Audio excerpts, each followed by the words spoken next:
어깨를 짓누르는 통증은 김수아의 일상이 되어버린 지 오래였다.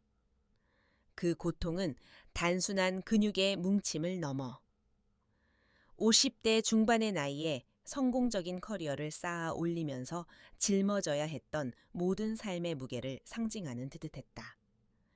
대기업 임원이라는 직책은 그녀에게 경제적 풍요와 사회적 존경을 가져다 주었지만 그만큼 수많은 밤을 야근과 스트레스로 지새우게 했다.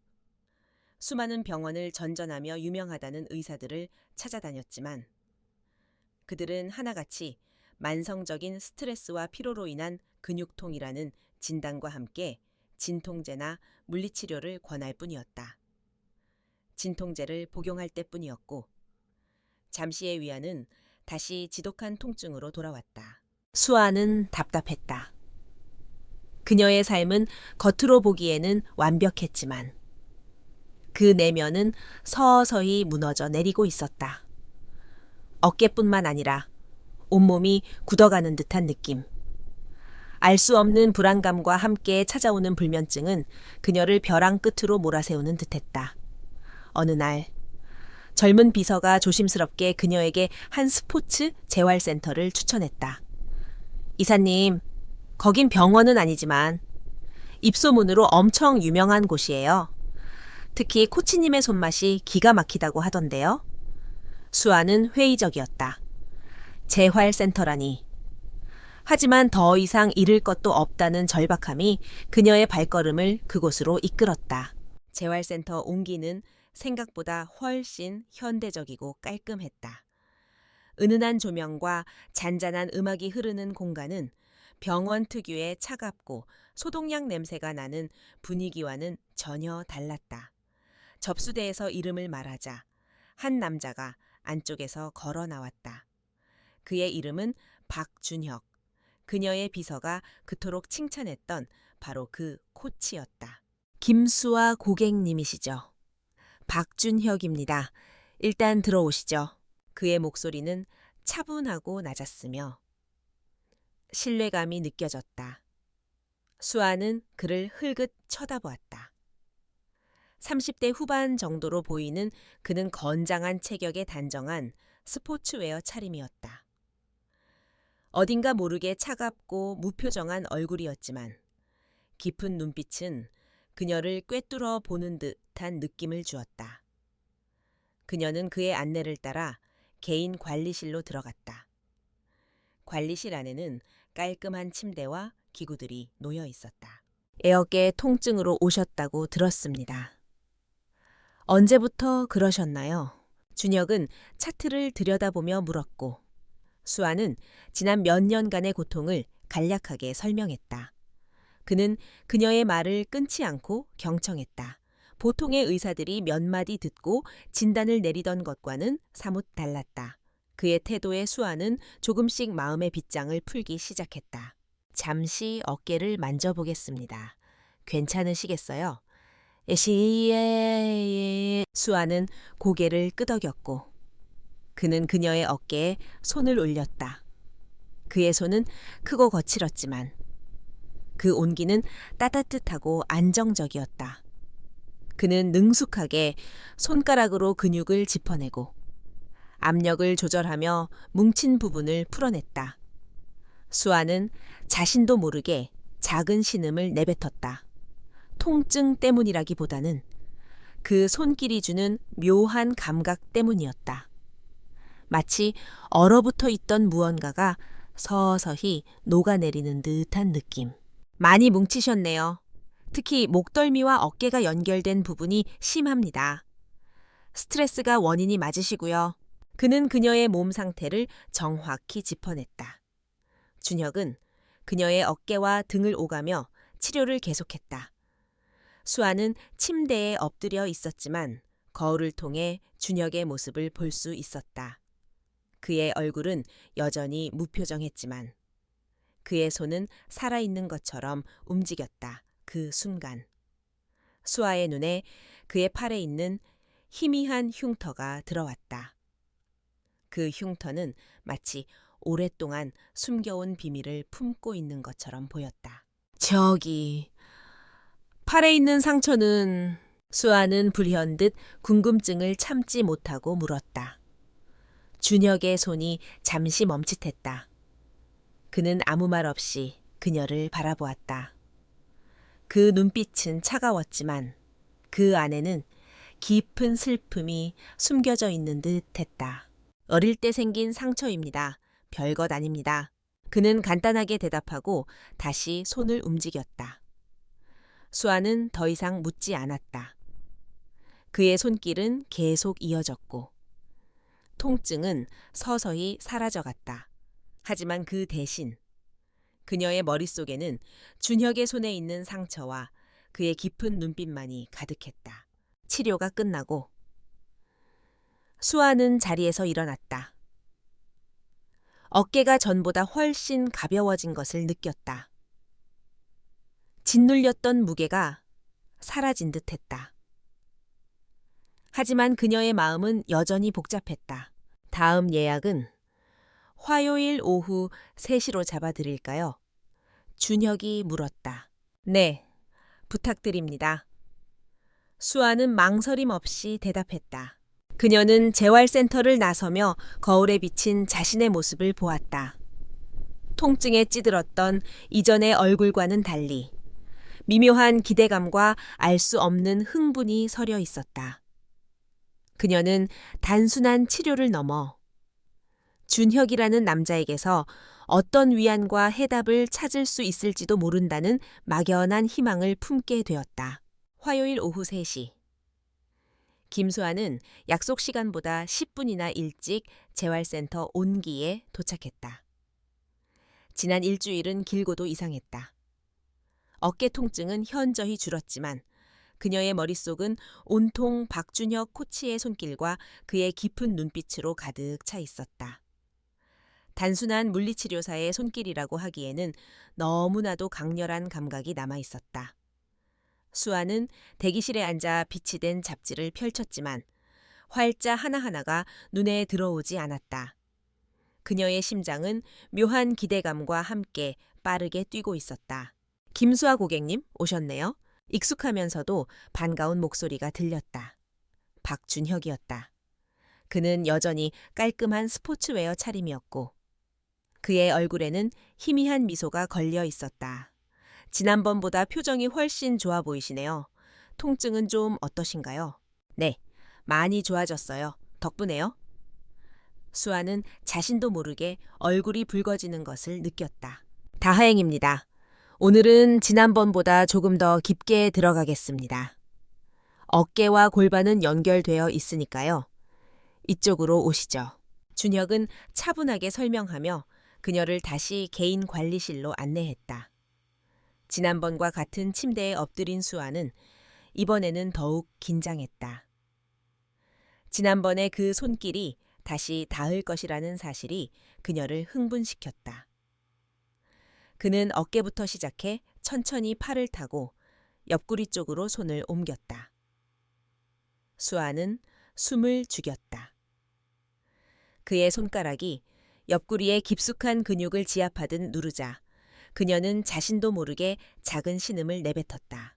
괜찮으세요? 긴장하면 더 아픕니다. 준혁의 목소리가 귓가에 낮게 울렸다. 아, 네, 괜찮아요. 그냥 좀 놀라서요. 수아는 말을 더듬었다. 그녀의 몸은 준혁의 손길에 즉각적으로 반응했다. 그가 지압하는 부위마다 찌릿한 전기가 통하는 듯한 느낌. 알 수 없는 열감이 퍼져나갔다. 이 감각은 통증이라고 하기에는 너무 묘했고 불쾌하다고 하기에는 너무 매혹적이었다. 준혁은 그녀의 몸이 떨리는 것을 눈치챘는지 잠시 손길을 멈췄다. 근데 김수아 고객님은 반응이 좀 특별하세요. 다른 분들보다 감각이 훨씬 예민한 것 같습니다. 그의 목소리에는 미묘한 장난기가 서려 있었다. 수아는 얼굴이 확 달아오르는 것을 느꼈다. 특별하다는 그의 말이 그녀의 마음을 더욱 혼란스럽게 만들었다. 그는 계속해서 손가락으로 근육을 짚어가며 말했다. 이쪽 근육은 원래 예민해서 방향만 잘못 잡아도 느낌이 확 오죠. 그는 그녀의 등에서 골반으로 이어지는 부위를 천천히 풀어주기 시작했다. 그의 손이 지나갈 때마다 수아의 몸은 미세하게 들썩였다. 그녀는 침대 시트를 꽉 움켜쥐었다. 이건 그냥 마사지일 뿐이야. 치료요일 뿐이라고. 그녀는 속으로 되뇌었지만 그녀의 심장은 그의 손길에 솔직하게 반응하고 있었다. 몸이 기억하는 대로 반응하는 거예요. 자신한테 솔직해지면 훨씬 편해질 겁니다. 준혁의 목소리는 낮고 부드러웠다. 그의 말이 마치 그녀의 마음을 꿰뚫어 보는 듯 했다. 수아는 눈을 꼭 감았다. 치료가 끝나고 수아는 손목을 감싸쥐고 복도에 서 있었다. 어깨는 가벼웠지만 머릿속은 뒤죽박죽이었다. 그녀의 귀에는 계속해서 준혁의 목소리가 울렸다. 반응이 특별하세요. 자신한테 솔직해지면 훨씬 편해질 겁니다. 그날 밤 수아는 평소보다 더 일찍 잠자리에 들었지만 잠을 이룰 수 없었다. 그녀는 핸드폰을 들어 재활센터의 앱을 열었다. 다음 주 예약을 확인하려 했지만 그녀의 손가락은 어느새 준혁의 전화번호를 누르고 있었다. 코치님, 혹시 내일 빈 시간 있으세요? 평소보다 좀 피곤해서요. 그녀는 통증을 핑계로 그의 손길을 다시 갈망하고 있었다. 다음 날, 준혁에게서 문자가 왔다. 내일 오후 4시 한 자리 비네요. 김수아 고객님 드릴까요? 수아는 짧게 네, 부탁드려요.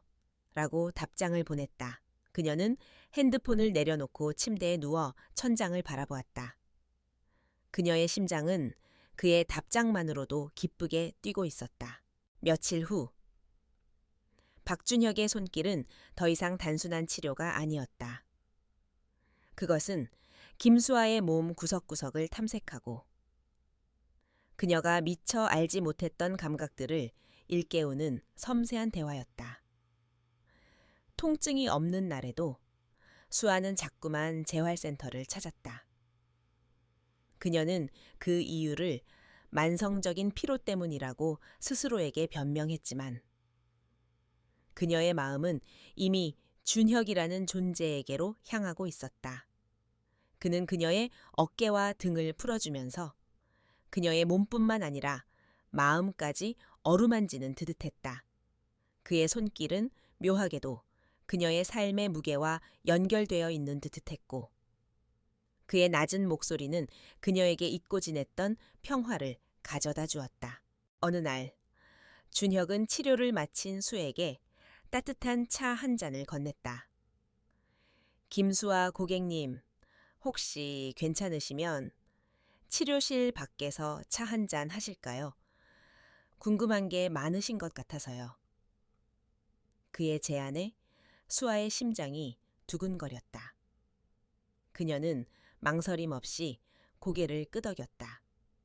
그들은 재활센터에서 멀지 않은 조용하고 아늑한 카페로 향했다. 창가에 나란히 앉아 따뜻한 차를 마시는 동안 어색함 대신 편안함이 흘렀다.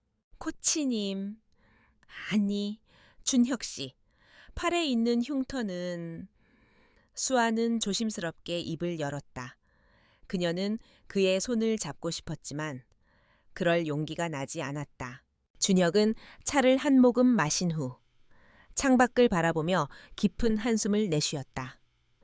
이건 제 꿈을 앗아간 흔적입니다. 그의 목소리에는 씁쓸함이 배어 있었다. 그는 자신의 과거를 털어놓기 시작했다. 그는 한때 올림픽을 꿈꾸던 촉망받는 수영선수였다. 하지만 올림픽 출전을 앞두고 갑작스러운 교통사고를 당해 어깨와 팔에 심각한 부상을 입게 되었다. 선수로서의 생명은 끝이 났고 그의 꿈은 산산조각 났다. 그때 저는 모든 것을 잃었다고 생각했습니다. 제게 남은 것은 부서진 몸과 절망뿐이었죠. 하지만 그때 제 곁을 지켜준 사람이 있었습니다. 준혁은 잠시 말을 멈추고 수아를 바라보았다. 제 어머니였습니다. 어머니는 제 손을 잡고 말씀하셨어요. 아들아, 내 손은 다시 태어날 거야. 이제 다른 사람들을 치유하는 손이 될 거란다. 준혁은 어머니의 말을 듣고 물리학 치료를 공부하기 시작했다. 그는 자신의 경험을 바탕으로 다른 사람들의 고통을 이해하고 치유하는 데 전념했다. 처음엔 의미 없는 일이라고 생각했어요. 하지만 사람들의 통증이 사라지고 얼굴에 미소가 번지는 것을 보면서 저는 비로소 제가 살아갈 이유를 찾게 되었습니다. 그의 목소리에는 희망과 확신이 담겨 있었다. 준혁의 이야기에 수아의 눈가가 촉촉해졌다. 그녀는 그의 삶이 얼마나 고통스럽고 외로웠을지 짐작할 수 있었다. 그녀는 용기를 내어 자신의 이야기를 털어놓았다. 저도 성공을 위해 앞만 보고 달려왔어요. 하지만 어느 순간 뒤를 돌아보니 아무도 없더군요. 제 곁에는 공허함과 외로움, 그리고 이 끔찍한 통증밖에 없었어요. 수아는 자신의 속마음을 누군가에게 털어놓는 것이 오랜만이었다. 그녀는 자신의 성공이 얼마나 외로운 것이었는지, 그리고 얼마나 많은 것을 희생해야 했는지 솔직하게 고백했다. 준혁은 그녀의 이야기를 조용히 듣고 있었다. 그의 눈빛은 동정심이 아닌 깊은 이해와 공감으로 가득 차 있었다. 제어와 비슷하시네요. 저도 한때는 혼자라고 생각했습니다. 하지만 혼자가 아니었습니다. 누군가는 늘 제 곁에 있었죠. 준혁은 따뜻한 미소를 지으며 말했다. 김수아 씨도 혼자가 아니에요. 이제 제가 곁에 있으니까요. 그의 말에 수아는 눈물을 흘렸다. 그녀는 그가 그녀의 마음속 깊은 상처를 어루만져 주고 있다는 것을 느꼈다. 그들은 서로의 과거를 통해 서로의 상처를 이해하고 서로에게 힘이 되어주는 존재가 되었다. 그날 이후 그들의 관계는 단순한 환자와 치료사의 관계를 넘어 깊은 신뢰와 공감으로 맺어진 특별한 관계로 발전했다. 수아는 더 이상 자신의 감정을 숨기지 않았다. 그녀는 준혁을 만나는 것이 단순한 치료를 넘어 자신의 삶을 치유하는 과정이라는 것을 깨달았다. 김수아의 삶에 드리워져 있던 회색빛 장막이 서서히 걷히고 있었다. 어깨를 짓누르던 통증은 이제 희미한 기억으로만 남았고 그 자리를 채운 것은 박준혁에 대한 그리움과 사랑이었다. 그녀는 준혁을 만나지 않는 날에도 그의 목소리를, 그의 손길을, 그리고 그의 깊은 눈빛을 떠올렸다. 밤마다 그녀의 꿈에는 준혁이 등장했다.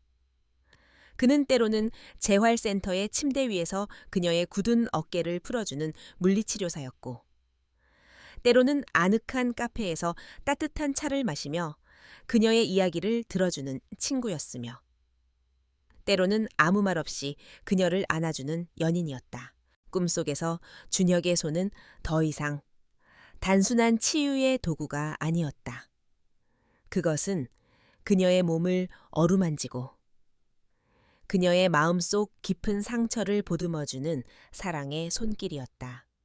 수아는 잠에서 깨어나면 꿈과 현실을 구분하기 어려울 정도로 혼란스러웠다.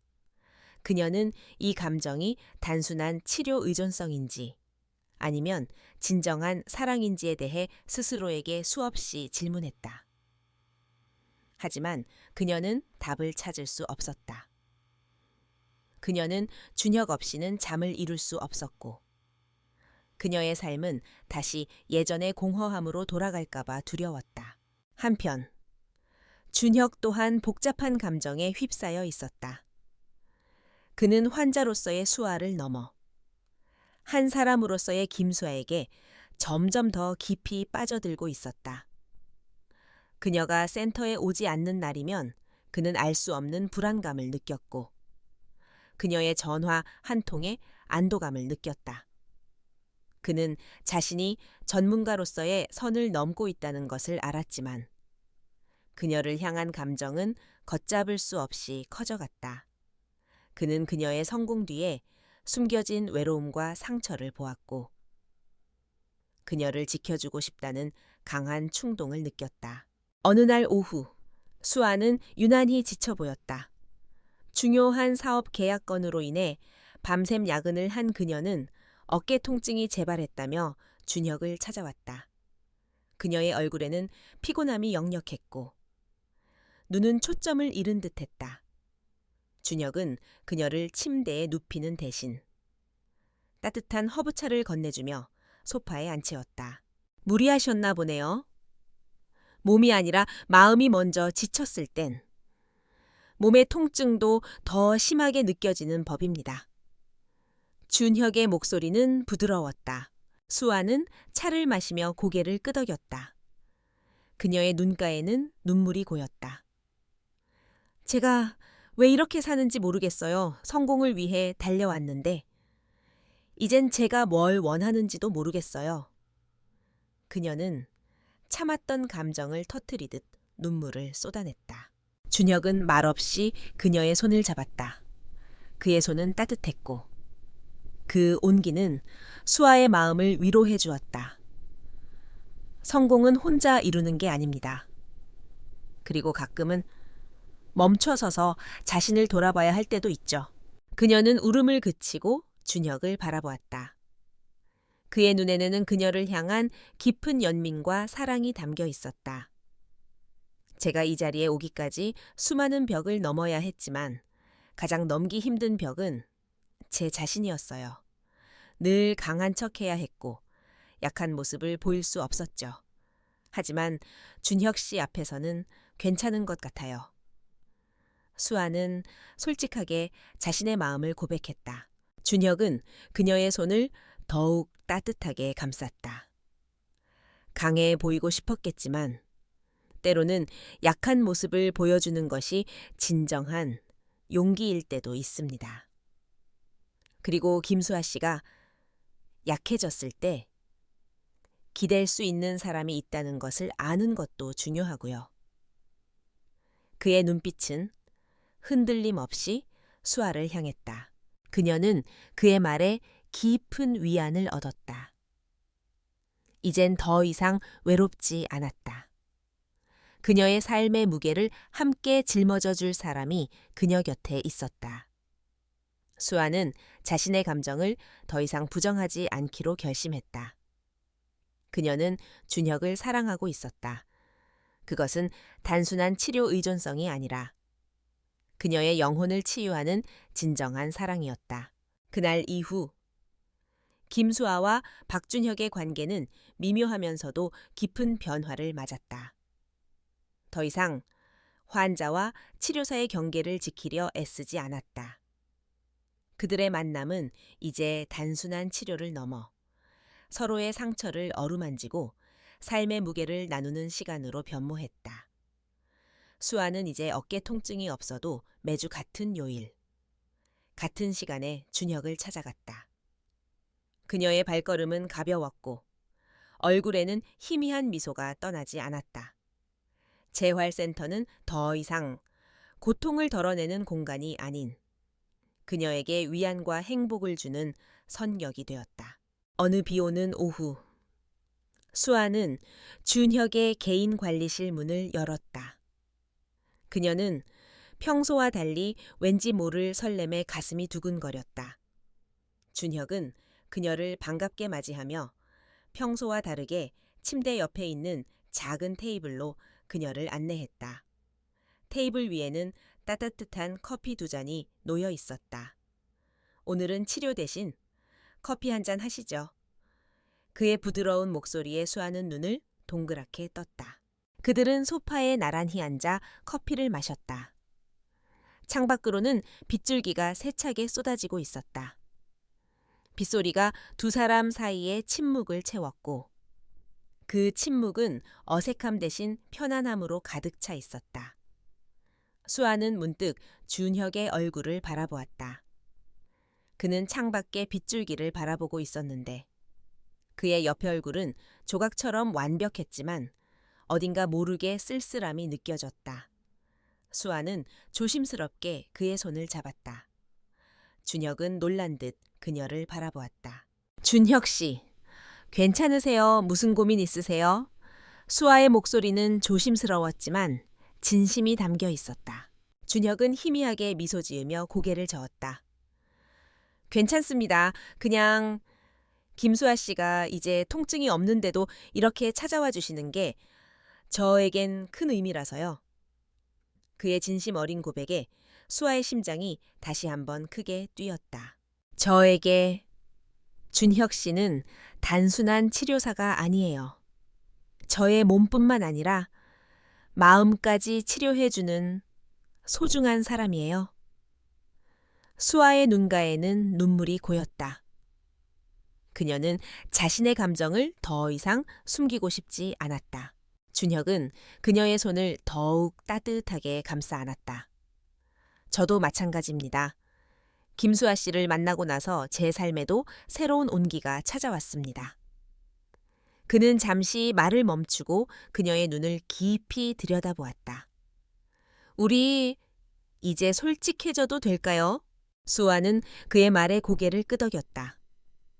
그녀는 그의 입술이 자신의 이마에 부드럽게 닿는 것을 느꼈다. 따뜻하고 조심스러운 키스였다. 준혁은 그녀의 뺨을 어루만지며 속삭였다. 오늘은 치료 대신 우리 서로를 치유하는 시간을 가질까요? 그의 말에 수아는 눈을 감았다. 그녀의 몸은 그의 손길을 기억하고 있었다. 준혁은 그녀를 조심스럽게 침대에 눕혔다. 이제 그의 손은 아픈 어깨가 아닌 그녀의 등, 허리, 그리고 허벅지를 천천히 어루만졌다. 그의 손길은 더 이상 통증을 해소하는 압박이 아닌 사랑과 위로를 전하는 부드러운 감촉이었다. 수아의 몸은 그의 손길에 솔직하게 반응했고 그녀의 입술에서는 작은 신음이 흘러나왔다. 처음이에요. 누가 저를 이렇게 천천히 만져준 건? 수아는 눈을 감은 채 속삭였다. 준혁은 그녀의 귀에 속삭였다. 이제 혼자 아파하지 마세요. 내가 당신 곁에 있을게요. 그의 말에 수아는 참았던 눈물을 쏟아냈다. 그녀는 그의 품에 안겨 잃어버렸던 삶의 온기를 다시 되찾았다. 치료는 없었지만 그날은 오히려 그녀의 인생에서 가장 큰 치유를 받은 날이었다. 그들의 관계는 더 이상 단순한 치료사와 환자가 아닌 서로의 아픔을 보듬어주는 연인으로 다시 태어났다. 김수아와 박준혁의 관계는 비밀스럽고도 달콤한 낭만으로 가득 차 있었다. 그들은 이제 재활센터의 벽을 넘어 세상의 시선으로부터 멀리 떨어진 그들만의 공간에서 만남을 이어갔다. 수아는 더 이상 어깨 통증을 핑계 삼지 않았고 준혁은 치료 시간 대신 개인적인 시간을 할애해 그녀와 함께했다. 그들의 데이트는 화려한 레스토랑이나 시끄러운 유흥가가 아닌 한적한 공원 산책이나 조용한 갤러리 관람 혹은 준혁의 작은 오피스텔에서 함께 요리를 하는 소박한 시간들로 채워졌다. 수아는 오랜만에 진정한 행복을 느꼈다. 그녀는 성공이라는 이름 아래 잊고 지냈던 자신의 감정들을 다시 찾아가는 기분이었다. 준혁은 그녀에게 단순히 연인이 아니라 그녀의 굳어버린 감정을 풀어주는 치유사였다. 그는 그녀의 손을 잡고 그녀의 눈을 보며 그녀가 얼마나 소중한 사람인지 끊임없이 말해주었다. 준혁의 진심 어린 사랑은 그녀의 마음속 깊은 곳에 박혀있던 외로움과 불안감을 서서히 녹여냈다. 하지만 행복한 시간 속에도 그림자는 드리워져 있었다. 수아는 대기업 임원이라는 자신의 위치 때문에 준혁과의 관계를 공개할 수 없었다. 그녀는 준혁을 만나기 위해 회사 동료와 가족들의 눈을 피해 은밀하게 움직여야 했다. 그녀의 휴대폰은 늘 업무용과 개인용으로 나뉘었고 준혁과의 연락은 오직 개인용 휴대폰으로만 이루어졌다. 그녀는 혹시라도 누군가 이 관계를 알게 될까봐 노심초사했다. 준혁은 그런 그녀의 모습을 보며 안타까워했지만 그녀의 입장을 존중해 주었다. 괜찮아요. 우리가 서로 사랑하는 마음이 중요한 거니까요. 다른 사람들의 시선은 중요하지 않아요. 라고 말하는 그의 따뜻한 미소는 수에게 큰 위안이 되었다. 그러던 어느 날, 수아의 회사에서 중요한 창립 기념 파티가 열렸다. 이 파티는 회사 내 모든 임직원은 물론 주요 거래처의 고위 관계자들이 모두 참석하는 큰 행사였다. 수아는 이 파티에 준혁을 초대하고 싶었지만 차마 용기가 나지 않았다. 이 파티는 그녀의 사회적 위치를 공고히 하는 자리였고 준혁과의 관계가 공개된다면 수많은 시선과 소문이 그녀를 짓누를 것이 뻔했기 때문이었다. 하지만 준혁은 그녀의 고민을 눈치채고 먼저 말을 꺼냈다. 김수아 씨, 파티에 저도 같이 가도 될까요? 이제는 우리 관계를 숨기지 않았으면 좋겠어요. 전 당신을 당당하게 사랑하고 싶습니다. 그의 용기 있는 고백에 수아는 눈물을 흘렸다. 그녀는 망설였지만 그의 진심을 외면할 수 없었다. 그녀는 용기를 내어 준혁과 함께 파티에 가기로 결심했다. 파티 당일, 준혁은 깔끔한 정장 차림으로 수아의 회사 로비에 나타났다. 평소에 편안한 스포츠웨어 대신 정장을 입은 그의 모습은 낯설면서도 멋있었다. 그는 꽃다발을 들고 수아를 기다리고 있었다. 수아는 그의 손을 잡고 파티장으로 들어섰다. 수많은 시선이 그들을 향했다. 그녀의 동료들은 의아한 표정으로 그들을 바라보았고 일부 사람들은 수군거리기 시작했다. 수아는 긴장했지만 준혁의 손을 굳게 잡고 당당하게 걸었다. 그의 따뜻한 손은 그녀에게 용기와 안정감을 주었다. 그날 밤, 수아는 준혁의 손을 잡고 파티장 한가운데서 춤을 추었다. 사람들의 시선은 더 이상 중요하지 않았다. 그녀는 오직 준혁만을 바라보았고 준혁 또한 그녀만을 바라보았다. 그들은 자신들의 사랑이 얼마나 소중한지 서로에게 확인시켜 주었다. 창립 기념 파티는 김수아와 박준혁에게 잊지 못할 밤이었다. 그들은 수많은 사람들의 시선 속에서 당당하게 서로의 손을 잡았고 그들의 사랑을 세상에 알렸다. 그러나 그들의 행복은 오래가지 못했다. 수아의 과거가 그녀의 발목을 잡았기 때문이었다. 파티장 한 구석에서 그들의 모습을 지켜보던 한 남자가 있었다. 그의 이름은 민준. 수아의 대학 동창이자 그녀에게 오랫동안 짝사랑을 품고 있던 남자였다.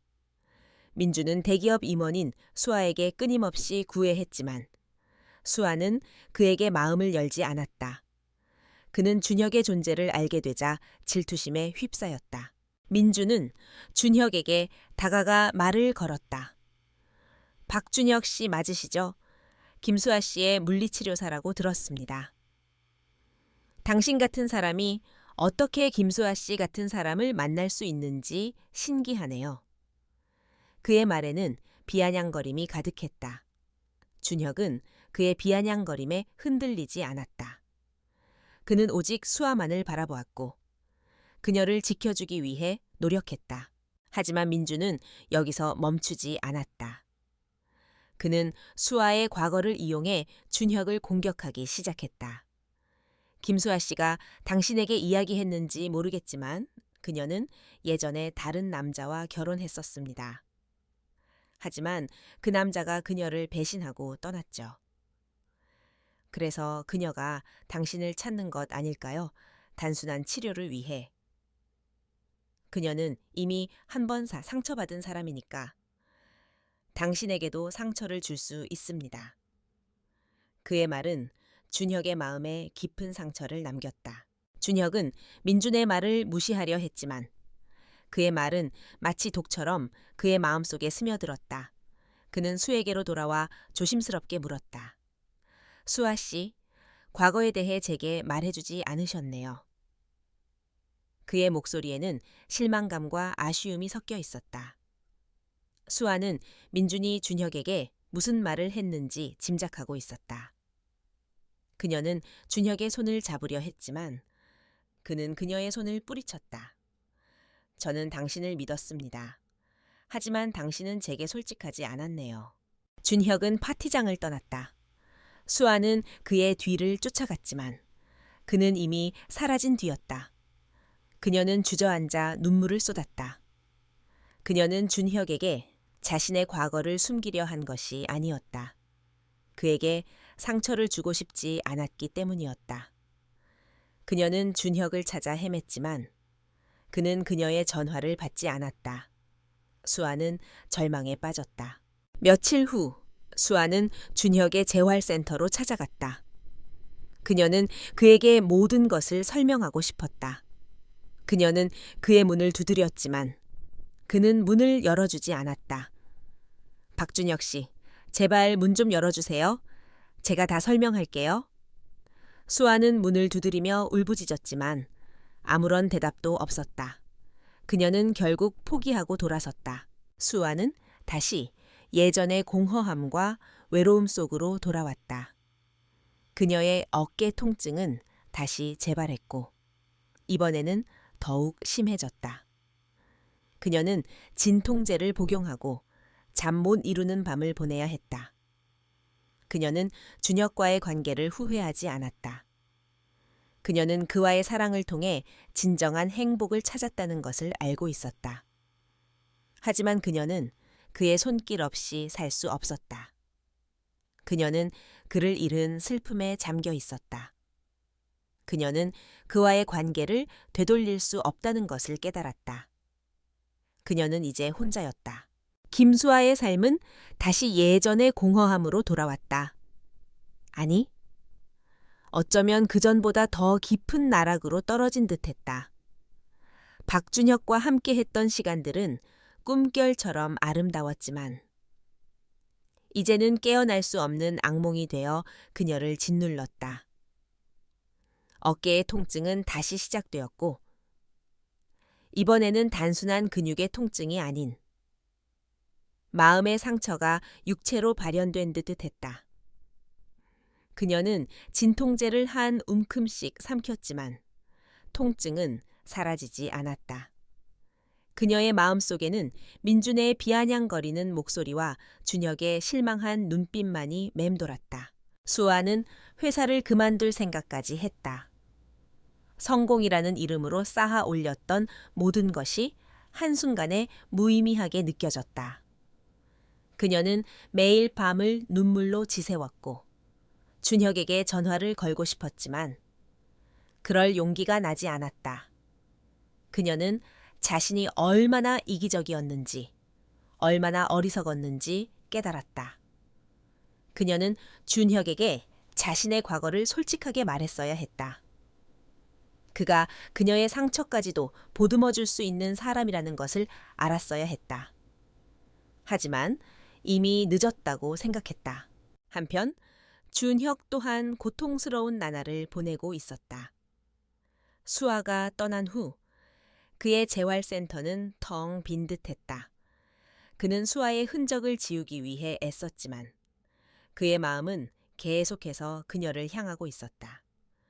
그는 그녀가 왜 자신에게 과거를 숨겼는지 이해할 수 없었지만 그녀를 향한 사랑은 변하지 않았다. 그는 그녀가 얼마나 힘들어했는지, 얼마나 외로웠는지 알고 있었다. 그는 그녀를 용서하고 싶었지만 자존심이 허락하지 않았다. 준혁은 수아의 비서에게 전화를 걸어 그녀의 근황을 물었다. 비서는 수아가 심한 스트레스와 통증으로 힘들어하고 있다는 것을 알려주었다. 준혁은 그녀가 자신 없이 얼마나 아파하고 있을지 짐작하고 마음이 찢어지는 듯했다. 그는 그녀에게 달려가고 싶었지만 그의 발걸음은 떨어지지 않았다. 그러던 어느 날 준혁에게 한 통의 전화가 걸려왔다. 발신자는 다름 아닌 준혁의 옛 수영 동료인 민호였다. 그는 준혁의 소식을 듣고 그를 찾아왔다. 민호는 준혁에게 말했다. 준혁아, 수아 씨에게 너의 과거에 대해 이야기했다. 네가 왜 수영을 그만뒀는지, 그리고 왜 물리치료사가 되었는지 모두 이야기했다. 민호의 말에 준혁은 놀랐다. 민호는 계속해서 말했다. 수아 씨는 너의 희생을 듣고 큰 감동을 받았다. 그녀는 너를 더욱 사랑하게 되었어. 하지만 동시에 너를 잃을까봐 두려워하고 있어. 너도 너의 꿈을 포기하고 그녀에게 달려갈까봐. 준혁은 민호의 말을 듣고 모든 것을 깨달았다. 수아가 왜 자신에게 과거를 숨겼는지, 그리고 왜 그를 떠났는지. 그녀는 그가 자신의 아픔 때문에 다시 한번 희생하는 것을 원하지 않았던 것이다. 그녀는 그를 너무나도 사랑했기 때문에 그를 놓아준 것이다. 준혁은 더 이상 망설이지 않았다. 그는 재활센터의 문을 닫고 수에게로 달려갔다. 그는 그녀의 집 앞에서 기다렸다. 수아는 그의 얼굴을 보자마자 눈물을 흘렸다. 준혁 씨. 그녀의 목소리는 떨렸다. 준혁은 그녀를 품에 안고 말했다. 바보같이 왜 혼자 아파했어? 이제 괜찮아. 내가 왔잖아. 이제 우리 둘이 함께 아픔을 치유하자. 그날 이후 수아와 준혁은 다시 사랑을 시작했다. 그들은 더 이상 서로에게 비밀을 숨기지 않았다. 그들은 서로의 상처를 드러내고 서로의 아픔을 보듬어 주었다. 그들의 사랑은 이제 단순한 육체적인 이끌림을 넘어 서로의 영혼을 치유하는 진정한 사랑으로 거듭났다. 박준혁의 품에 안긴 김수아는 오랜만에 진정한 평화를 느꼈다. 그동안 그녀를 짓눌렀던 모든 고통과 불안감이 한순간에 사라지는 듯 했다. 그녀는 준혁의 넓은 어깨에 기대어 그의 향기를 깊이 들이마셨다. 이 향기는 그녀가 잃어버렸던 삶의 온기였고 그녀의 상처를 치유하는 유일한 약이었다. 준혁 씨, 미안해요. 제가 바보 같았어요. 수아는 흐느끼며 말했다. 아니, 내가 미안해. 내가 널 더 믿어줬어야 했는데. 준혁은 그녀의 머리카락을 부드럽게 쓰다듬었다. 이제 괜찮아. 우리 다시 시작하자.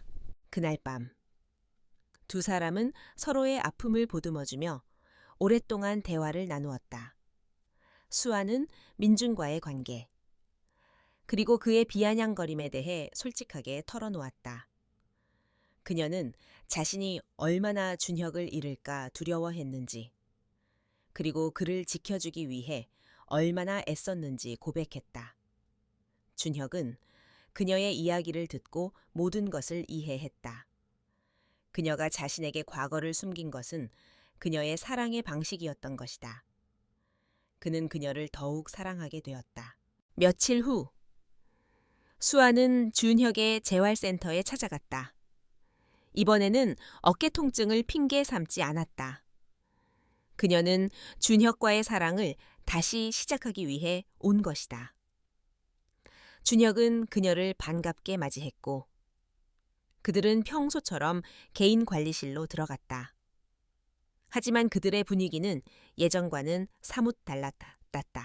오늘은 치료 대신 우리가 다시 시작하는 날로 해요. 준혁은 그녀의 손을 잡고 말했다. 수아는 그의 말에 미소 지으며 고개를 끄덕였다. 그녀는 침대에 누웠고 준혁은 그녀의 이마에 부드럽게 입을 맞췄다. 그의 입술은 따뜻했고 그 온기는 그녀의 마음을 녹여주었다. 준혁 씨. 수아는 그의 이름을 불렀다. 수아 씨. 이젠 다시는 날 떠나지 않을 거죠. 그녀의 목소리는 떨렸다. 준혁은 그녀의 눈을 깊이 들여다보며 말했다. 절대 이제 당신 곁에서 영원히 함께 할 거야.